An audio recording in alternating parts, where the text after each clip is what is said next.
या शाळेच्या नवीन मालकीण तुम्हीच आहात. हो बरोबर ओळखलायत तुम्ही. क्या बात आहे, क्या बात.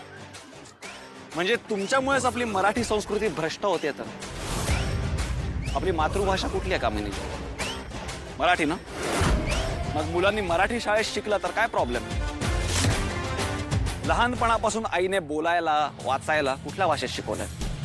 मराठीमध्ये ना. अहो आपली मातृभाषा आहे मराठी. आणि त्याच भाषेत जर मुलांचं शिक्षण झालं तर काय प्रॉब्लेम आहे तुम्हाला? अहो ते मुलांना समजायला आणि कळायला सुद्धा सोपं पडतं. अहो आपण इंग्रजीकडे व्यवहाराची भाषा किंवा गरजेच्या ठिकाणी बोलली जाणारी भाषा म्हणून का नाही बघत? आणि हे बघा, इंग्लिश बोललं म्हणजे काय आपण फार तीर मारलं आयुष्यात असं काही नसतं. असं खरंच काही नसतं. आणि तुमच्यासारखी जी माणसं आहेत ना, ती मुठभर पैशांसाठी लहान मुलांचं भविष्य उद्ध्वस्त करायला निघाली आहेत. आजच डाउनलोड करा आणि तुमच्या आवडत्या मालिकांचा आनंद लुटा.